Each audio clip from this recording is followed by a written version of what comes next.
Eles se movem entre nós e têm poderes que mal podemos imaginar. Nossa, eu não consegui nem ver acontecer. Um mata usando sua distância. Outro usa a velocidade como sua arma vital. Dá pra ouvi-lo chegando. E um terceiro ataca em um enxame mortal. Puxa, o que está acontecendo? Minha nossa. 3 assassinos supremos. Mas quais os segredos por trás de seus poderes? Aqui! Não queremos muita aventura. Para entendermos o funcionamento destes animais, construímos modelos visuais detalhados do corpo deles usando os mais recentes dados científicos. Com eles, iremos nos aventurar para dentro dessas criaturas para descobrir o que dá a elas esses poderes extraordinários. Juntem-se a mim e vamos embarcar em uma busca para revelar os mistérios por trás dos animais superpoderosos. Emboscadas mortais. Há criaturas neste planeta que evoluíram incríveis poderes de ilusão e movimentos relâmpagos para capturarem suas presas. Estes animais são mestres do ataque de emboscada.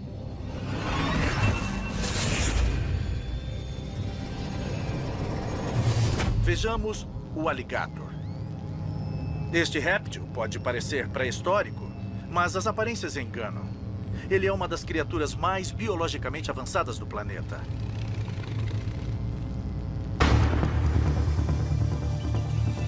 É um mestre da camuflagem, que ataca com velocidade sobre-humana e uma mordida mais forte do mundo animal. O superpoder do alligator é o de matar silenciosamente. Mas como ele faz isso? Para descobrirmos, precisamos nos aventurar no coração do país dos alligators, Summerville, Alabama. Os alligators têm superpoderes, pelo menos esta é a minha opinião. 85 milhões de anos de evolução moldaram estes animais para estarem entre as melhores máquinas de matar deste planeta.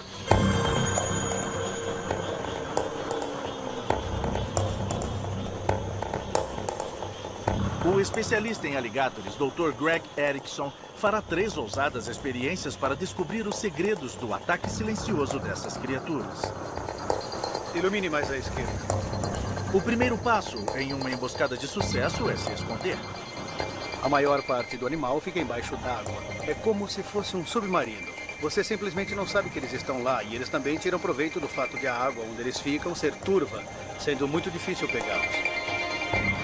Os alligators são de difícil localização durante o dia, mas sob o brilho de uma lanterna de noite, seus olhos os entregam.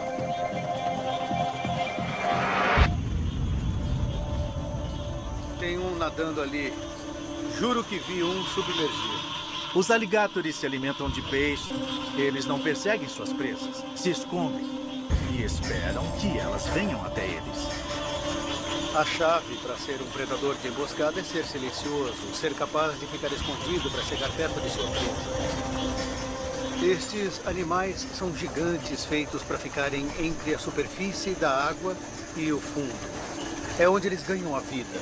Eles podem aparecer num local com alguns centímetros de água apenas e lançar um ataque, mesmo estando completamente despercebidos. Tem um ali atrás. Muitas vezes, quando eles ouvem um chamado angustiado, eles vão verificar o que é. Imita o chamado de angústia de um filhote de alligator. Está funcionando.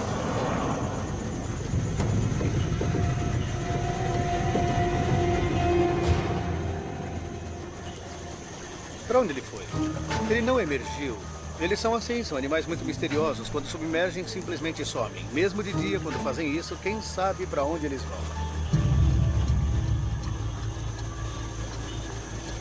Os alligators são mestres do ataque silencioso. O corpo deles é longo e plano, o que lhes permite ficarem completamente escondidos no raso, perto da beira d'água. Seu focinho e olhos salientes ficam acima do restante de seu corpo. Eles então mal precisam levantar a cabeça para olhar ao redor e respirar.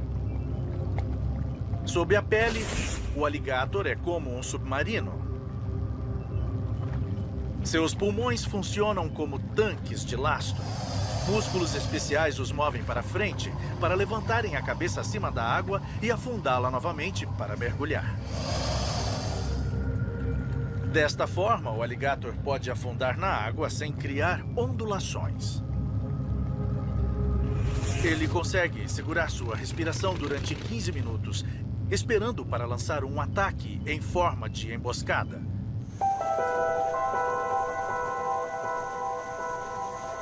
Mas simplesmente conseguir se esconder não é o suficiente. Um verdadeiro predador de emboscada precisa atacar com a velocidade de um raio.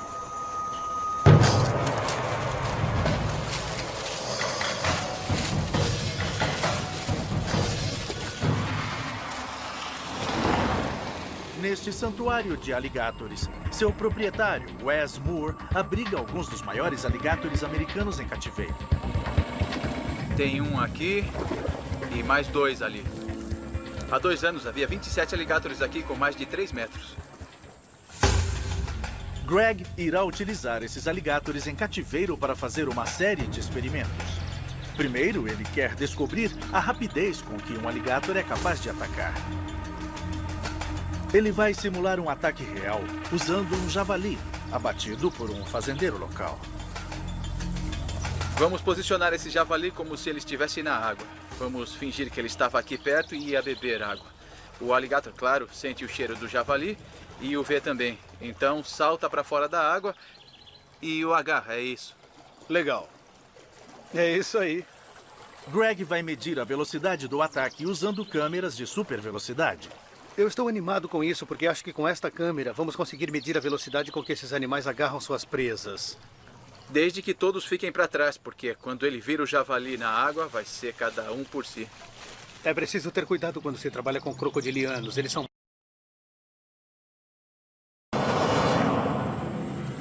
Greg e Wes estão em uma área cercada com mais de 200 alligators. Eles precisam ser rápidos. Assim que ele vira esse javali, ele vai saltar para fora da água e agarrá-lo. Vamos lá, Spunk! Vamos lá! Aí vem ele, aí vem ele. Vamos, Spunk, vamos. Vamos, Spunk! Vamos, Spunk! Mas Spunk, o alligator, está sendo cauteloso. Ele sente que algo não está certo. Ele vai pegar só um pedaço. Mas com certeza ele quer mais.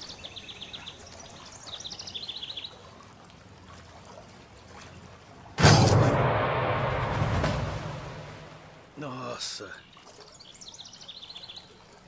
Incrível como ele foi rápido. Ele agarrou o javali e desapareceu, como se nunca tivesse estado ali.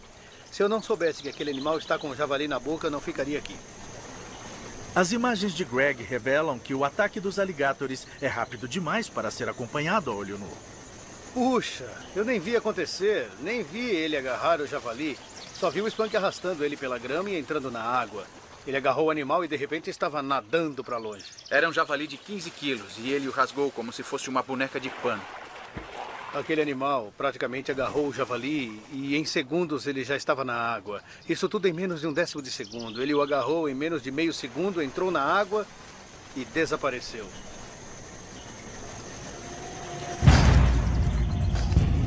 Quando atacam, os alligators se movem a uma velocidade aterrorizante. Esses animais são muito rápidos. Num minuto, as mandíbulas estão começando a se abrir e no minuto seguinte, estão fechadas. Em seu habitat natural, o alligator usa uma combinação de velocidade e força com um efeito mortal. Eles e seus parentes próximos, os crocodilos, caçam da mesma maneira. Eles ficam escondidos no ralo e explodem para fora da água. Em seguida, arrastam sua presa para a sepultura. É a técnica de emboscada perfeita. Mas o alligator tem mais uma arma que o torna um verdadeiro predador de topo. Sua mordida. Vamos colocar a placa para medir a mordida dele. Alligators e crocodilos têm a mordida mais forte entre qualquer animal vivo. Estamos estudando a capacidade da força da mordida desses animais, analisando e comparando com outras espécies. Greg quer testar a força da mordida de um dos maiores crocodilos de Wesley. E isso significa tirar um desses gigantes da água. É um trabalho perigoso. Vamos usar essa placa para amarrar o animal, puxá-lo para fora da água e conter os seus movimentos. Teoricamente, isso deverá ser tranquilo. Teoricamente. Eles querem testar o crocodilo mais forte de Wesley. Um monstro de 3,5 metros chamado B.A. Oi, B.A. Olá, amigo.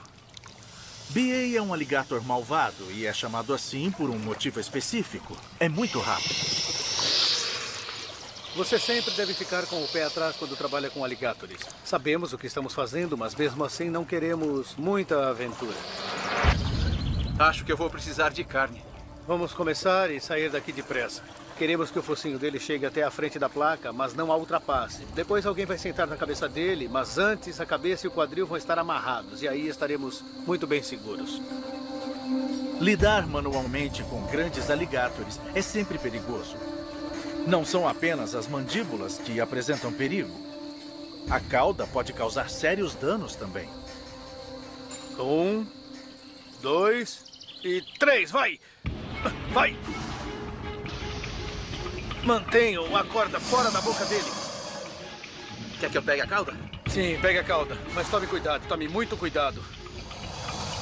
Vamos lá. Quer que eu ponha a corda em cima dele, doutor? Tente de novo. Vamos, tente de novo. Puxe. Cuidado. Cuidado agora. Cuidado. Ele não está cooperando. Finalmente, eles conseguem acalmar B.A. Tá legal. Muito bem. Foi um bom trabalho.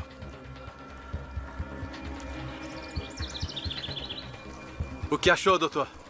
Pareceu que eu estava domando um touro. Agora que B.A. está bem preso, Greg pode começar seu teste. São basicamente 2 placas de metal revestidas com couro para proteger os dentes do animal. Elas vão se juntar, medir até 2.250 quilos de força de mordida e nos dar uma leitura imediata da força da mordida dele. Wesley, eu vou precisar que você suba no alligator, sente e faça pressão contra a parte traseira da cabeça dele. É muito importante que você não se aproxime sua cabeça dessa região, porque essa peça poderá se soltar e bater no seu rosto, tá bom? Pronto? Vamos lá. Ótimo! Foi uma boa mordida. Muito bem, 1.215 quilos. Nossa! É isso aí, B.A. A mordida é fortíssima. 1.215 quilos. É como se fosse um carro caindo na cabeça de alguém. Se fosse a perna de uma pessoa, teria quebrado com certeza. Se eu mover o dispositivo, ele vai apertar a mordida e essa nova mordida terá cerca de 90% do máximo que acabamos de registrar. Neste momento, este animal está segurando com cerca de 10% de sua força de mordida. Puxa, esse é o segredo do animal. Deve ter cerca de 13 quilos de puro músculo em ambas as mandíbulas dessa criatura. Os músculos que dão força às mandíbulas dos alligators ficam na parte de trás do pescoço. E isso os permite ficar abaixo da linha da água e manter sua silhueta escondida. Eles são feitos de 2 tipos diferentes de músculos. Fortes músculos brancos geram enormes forças por um curto período de tempo, mantendo as mandíbulas fechadas com muita força. Músculos rosados menores têm menos força, porém mais poder de duração. Eles seguram o maxilar fechado durante o tempo que for preciso. Uma vez que o alligator prende a vítima, não há escapatória. Mas os dentes dessa criatura não são afiados o suficiente para rasgar a carne. Então, como eles comem animais grandes demais para serem engolidos? Legal, outro javali, doutor. E esse é maior. Usando um javali ainda maior, Greg quer mostrar como os alligators devoram presas grandes. O grandão está esperando a gente. Olha só. Ele planejou jogar o javali na água. Esses 2 querem ser os primeiros. Mas os alligators têm outras ideias.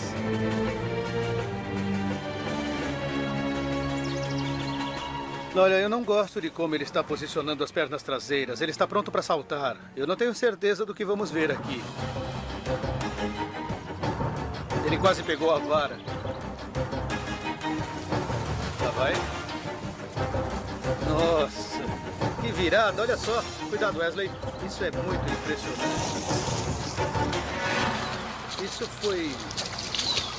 Isso foi realmente assustador. Foi incrível. Essa era a parte traseira do javali. O segredo para um alligator desmembrar uma presa como esta ou quebrar os ossos dela não é tanto a força de mordida poderosa e dos dentes. É o giro que ele dá. Temos um animal de 300 quilos capaz de fazer vários giros. Este é o osso da coxa, o fêmur. Quando o animal estava rolando, ele conseguiu quebrar um fêmur ao meio. Isso não é nenhum problema para um grande alligator.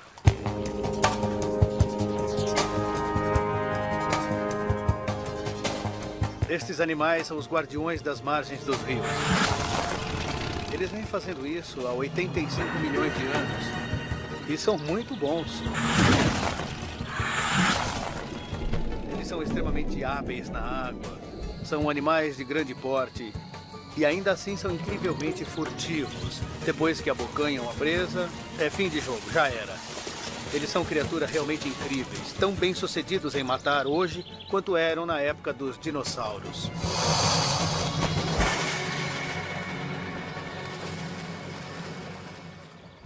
O alligator caça de maneira furtiva, mas há outras maneiras de matar.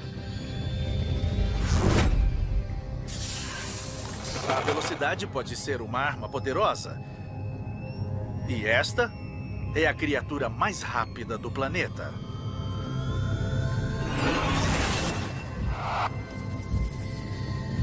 O falcão peregrino.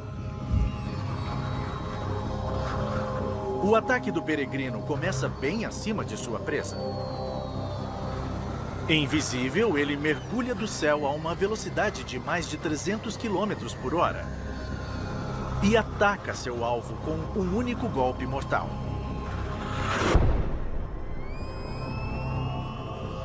Este mergulho mortal é a última palavra em ataque de emboscada, um verdadeiro superpoder. Mas como o falcão peregrino faz isso? Para descobrirmos, será preciso viajar para o coração da Inglaterra rural, para conhecer um homem que tem um modo nada convencional de exercer a antiga arte da falcoaria. Aqui, aqui, aqui, aqui! Lá está ele, muito bem. Aqui! Mais depressa! Mais depressa! Mais depressa! Ele está alto. Muito bom, mais depressa! Tente acompanhá-lo, senão vamos perdê-lo! Vamos, mais depressa! Mais depressa! Eles adoram voar com o carro. Por isso você tem que tentar igualar a sua velocidade, o que não é fácil em uma pista de fazenda, como você pode ver. Depois ele virá e tentará despistar. Lá vem ele! Eu disse para manter essa velocidade, Rose! Muito bom, bom menino! É isso aí, muito bom! Ele é rápido demais. Lloyd Buck é um mestre da falcoaria. Ele é como o pai de mais de 30 falcões que vivem aqui. Aqui estão 2 pássaros, que têm sido uma parte muito importante da minha vida há muitos anos. São falcões peregrinos. Este é o Willow, ele é um macho e está com quase 10 anos. E esta é a Lucy. A Lucy é a fêmea. Ela é 1 ano mais velha. Falcões peregrinos, como todos os predadores de topo, são assassinos impiedosos. Eles não mostram misericórdia. Quando querem comer, eles saem para caçar e ficam totalmente concentrados. O peregrino é um especialista em combate aéreo.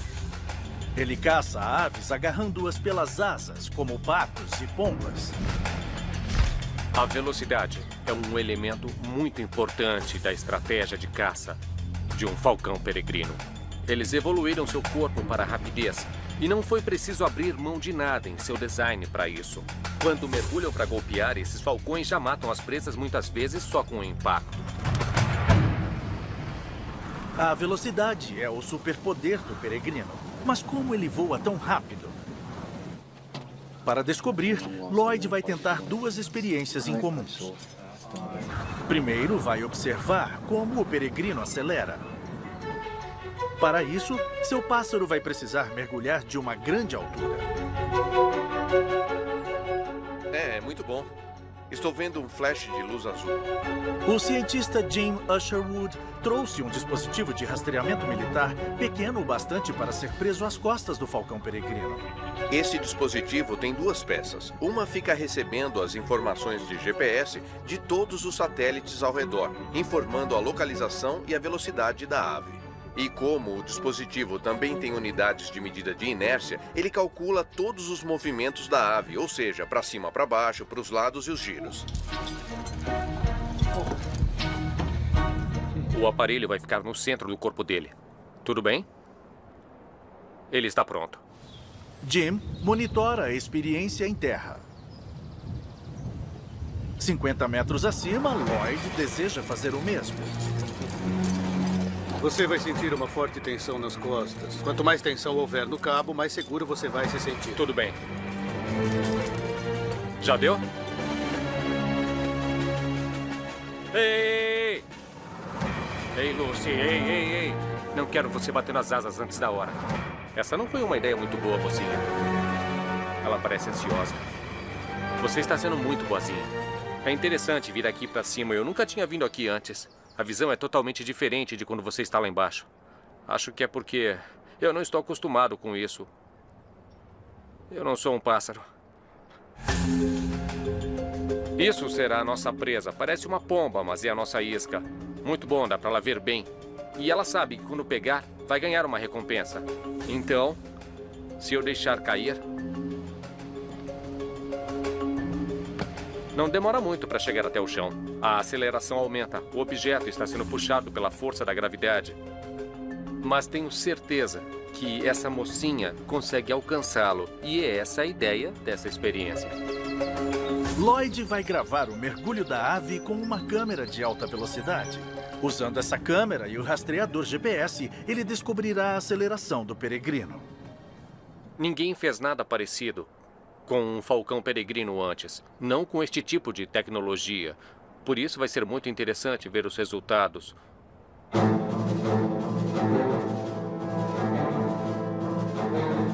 Muito bem, vamos lá. Lucy. Espere. Espere. Espere. Espere. Pronto. Vai! Ali, viu aquilo? Nossa, olha isso.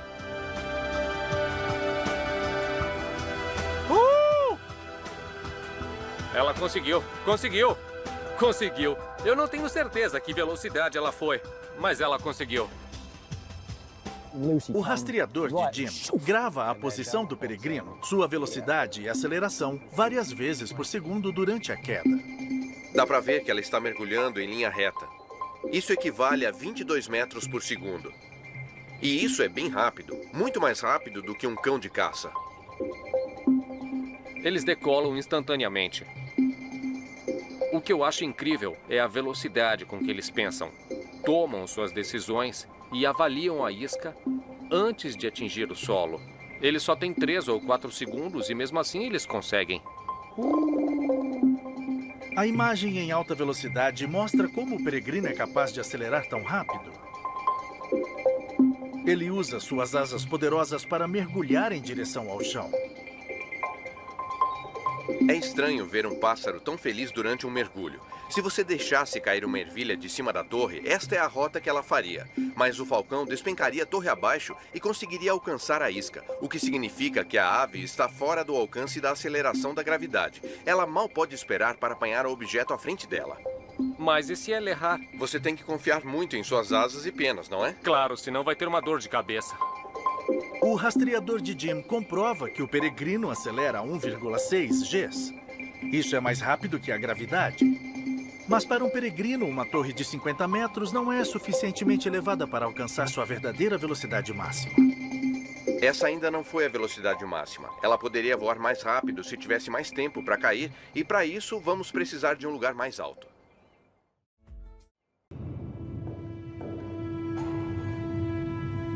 Em seu habitat natural, o peregrino caça centenas de metros acima de suas presas.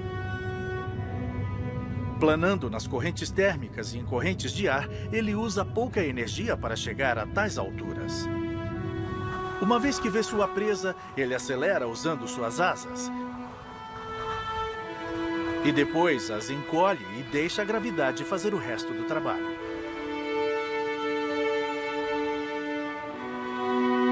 Para alcançar sua velocidade máxima, o peregrino adota uma formação hiperaerodinâmica. Nesta posição, ele corta o ar como uma faca. Com pouca resistência do vento para retardá-lo, o peregrino cai cada vez mais rápido.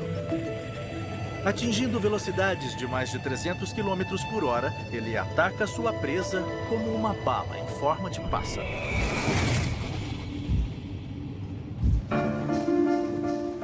Lloyd quer medir a que velocidade o peregrino chega em formação hiperaerodinâmica. Para este último teste, ele precisará de asas fortes e muito mais espaço.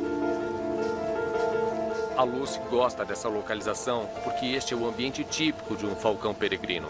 Grandes espaços abertos. Eles adoram locais abertos para fazer manobras rápidas e velozes. Gostei disso. É isso aí. O rastreador de Jim registrará a velocidade do peregrino e sua localização. É mais provável que eles adotem a formação hiperaerodinâmica quando estão caçando presas vivas. Mas o mergulho em busca da isca de Lloyd é a próxima melhor coisa. Suba, Lucy! Pra cima! Vamos, Lucy, vamos! Pra cima! A ave plana no alto, suspensa pelas correntes de ar vindas das colinas. Boa, menina! Boa, menina! Depois, Lloyd tenta fazê-la mergulhar usando uma isca. Muito bom, Lucy! É isso! Espera! Espera! Finalmente, ela dobra as asas e mergulha como uma pedra. Boa, menina! Boa, menina! Ver o superpoder de um peregrino em ação é uma grande emoção, mesmo para um veterano como Lloyd. Eu joguei a isca e a ave foi atrás dela. Ela errou da primeira, mas aí ela deu a volta e tentou outra vez. O que eu percebi é que quando mergulha, a Lucy posiciona as asas à frente. E quando faz isso, você percebe que ela atinge suas maiores velocidades. Dá para ouvir a Lucy chegando. O rastreador de Jim marca a velocidade do peregrino em 100 km por hora. É rápido, mas não é nada comparado ao que a ave é capaz. Se fosse uma situação real, a Lucy só teria uma oportunidade para uma refeição em um dia. Então, ela realmente faria o que precisa fazer. Ou seja, se ela precisasse ir mais rápido, ela iria. O importante é lembrar que eles só fazem o que precisam fazer. Se não precisarem acelerar, não irão acelerar. Mas se precisarem ir mais rápido, eles o farão. Mas mergulhar em sua velocidade máxima a mais de 100 km por hora tem seu preço.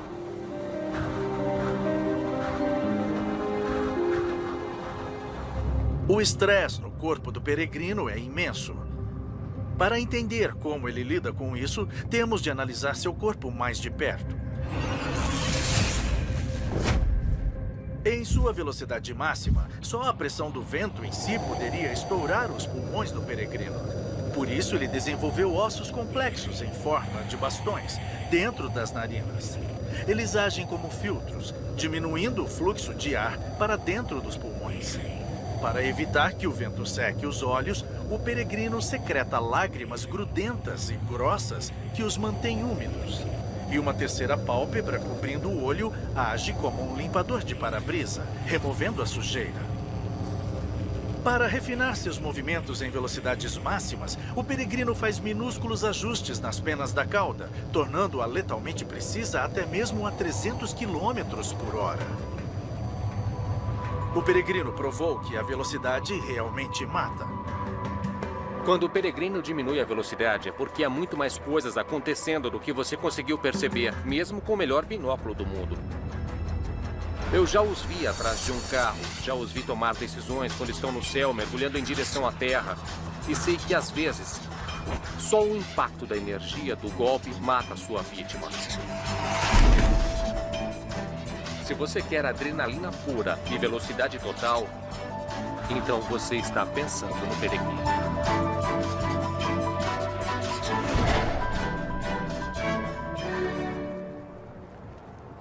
A velocidade do peregrino é uma arma temível, mas ele caça sozinho. Outros predadores se adaptaram para trabalhar juntos e matar suas presas, caçando em enxames mortais. Uma criatura que aperfeiçoou a arte de matar de forma cooperativa é a formiga legionária. Sozinhas, elas são más, mas juntas são impossíveis de deter. Elas matam e comem criaturas 100 vezes seu tamanho em um ataque horrível de emboscada. A formiga legionária é um dos predadores de topo das florestas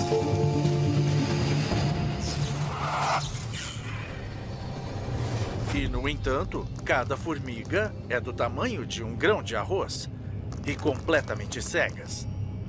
Como elas fazem isso? O segredo de seu superpoder está no poder do enxame. Para descobrirmos mais, precisaremos viajar para as exuberantes florestas do leste do Equador.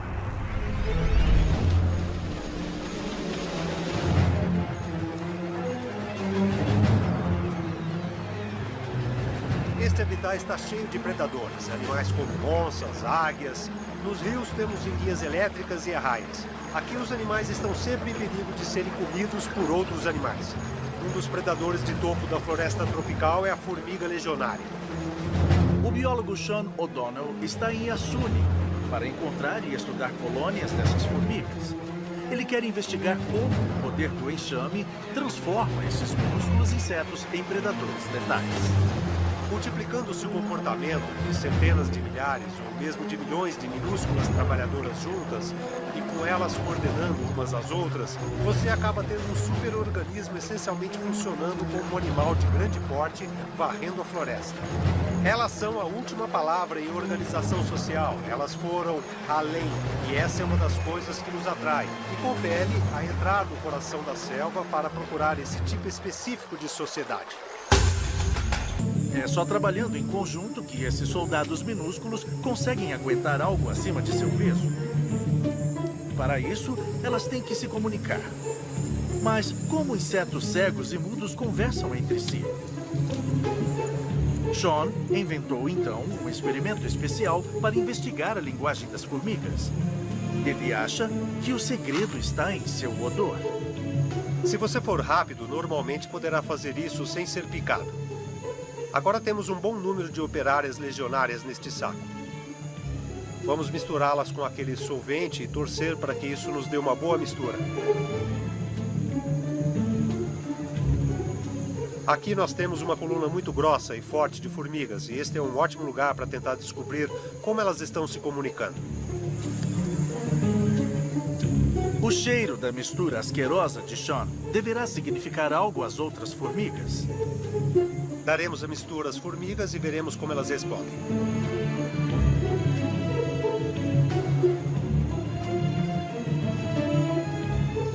Para as formigas, a trilha é irresistível. Elas seguem o odor como se fosse uma estrada claramente demarcada. Isso porque essas assassinas se comunicam através da química. A mistura de Sean absorveu produtos químicos especiais emitidos pelas formigas, chamados feromônios. Essas substâncias químicas sociais chamadas feromônios são essenciais para o comportamento dessas formigas. E essas substâncias químicas são o que permitem que uma única formiga envie mensagens às suas companheiras. É o que une as companheiras e integra o seu comportamento. E é o que leva ao poder do enxame. Os sinais químicos também são a chave para como essas formigas caçam. Para vê-las em ação, Sean precisará rastrear a trilha delas até a frente de ataque. Quando caçam, as formigas alcançam coisas incríveis trabalhando juntas, assim como super-heróis humanos. Dá para perceber que esta é a frente do batalhão e as operárias estão saindo de suas colunas e se espalhando pelas folhas. É sempre muito legal chegar à frente de batalha, pois é onde tem muita coisa acontecendo. Nós estamos provavelmente cercados de cerca de 100.000 destas criaturas. À frente do exército é onde as legionárias matam a maior parte das suas vítimas. Sean quer saber exatamente como elas fazem isso. Este gafanhoto é muito maior do que uma única formiga legionária. Uma operária não teria nenhuma chance de abater um animal deste tamanho. É realmente uma desvantagem, mas quando as formigas cooperam, elas podem fazer coisas que uma única operária nunca poderia fazer sozinha. As formigas não conseguem ver sua vítima, mas assim que sentem o movimento dela com suas antenas, elas atacam. Dá para ver como as operárias agarraram as pernas do gafanhoto e o estão segurando para baixo. Elas vão começar a picar e a emitir mensagens químicas, feromônios, que atrairão outras formigas até aqui. Este chamado químico é a mais potente arma dessas formigas. Elas matam usando a vantagem dos números. Assassinam suas presas e as levam ao ninho. Isto significa que as formigas podem abater presas com 100 vezes seu tamanho.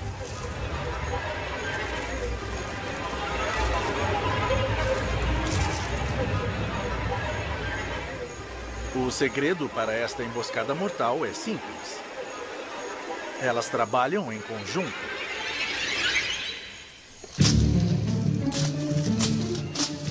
A capacidade das legionárias de cooperar na frente de ataque é impressionante. Mas para testemunhar o verdadeiro poder do enxame, Sean deverá chegar ao coração da colônia. O ninho que abriga a rainha das formigas legionárias. Eu acho que é isso. Elas estão no interior das raízes desta palmeira, andando por aqui, onde tudo começa. Este é o local temporário do ninho. A maioria das formigas e de outros insetos sociais que constroem um ninho o constroem a partir de materiais que eles recolhem ou que escavaram do solo. As formigas legionárias são diferentes. Elas fazem um ninho temporário com seus próprios corpos entrelaçados. Existem muito mais formigas penduradas ali dentro, construindo o ninho, do que podemos ver através desta abertura estreita. Ela só nos dá uma pequena indicação da massa incrível de formigas que tem ali dentro. O ninho é o coração do enxame. O auge da cooperação dessas formigas. Cada uma delas encaixa suas pernas com as de sua vizinha, usando pelos parecidos com velcros nas patas. Isso forma uma estrutura viva gigante, de uma complexidade de tirar o fôlego.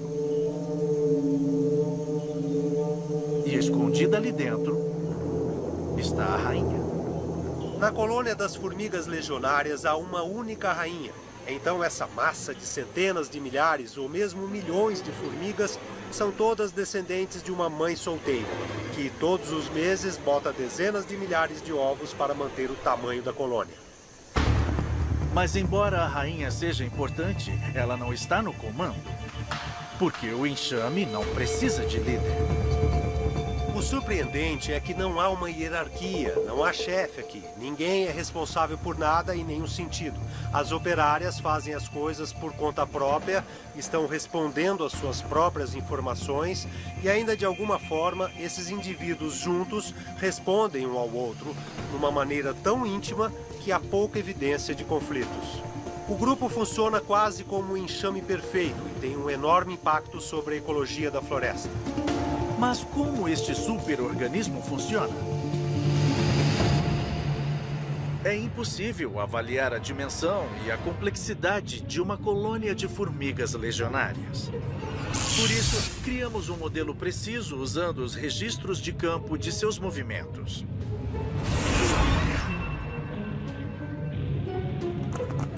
De manhã, um enxame sai do ninho à procura de presas. Elas retornam à noite. No dia seguinte, as formigas vão em uma direção diferente, raramente seguindo o mesmo caminho duas vezes. Depois que já vasculharam uma área da floresta, elas simplesmente desmontam o acampamento e o levam para um local diferente, onde recomeçam todo o processo.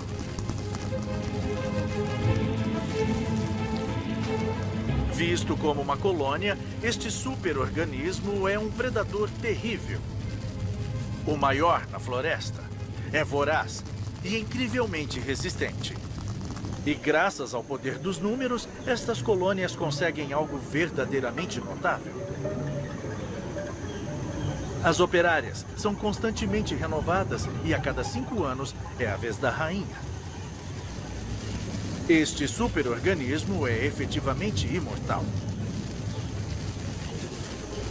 Embora possam parecer monstros saídos de nossos piores pesadelos, essas guerreiras minúsculas desempenham uma função valiosa para a floresta.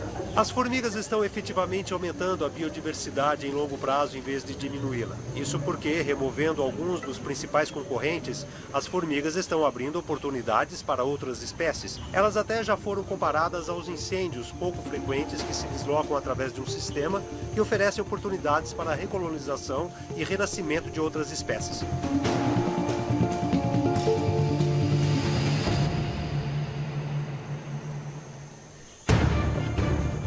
Alguns acham que superpoderes existem apenas nos filmes. Mas essas assassinas realmente possuem poderes com os quais os humanos só podem sonhar.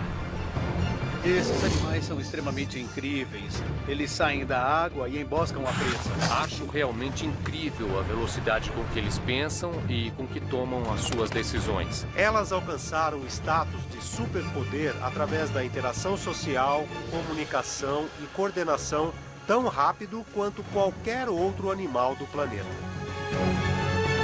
A formiga legionária, o falcão peregrino e o aligator. Cada um deles desenvolveu uma capacidade notável. Discrição, velocidade e o poder nos números fizeram deles os mestres do ataque de emboscada. Mas ainda há muito que aprender sobre os assassinos mais bem-sucedidos da natureza. Estes misteriosos animais superpoderosos.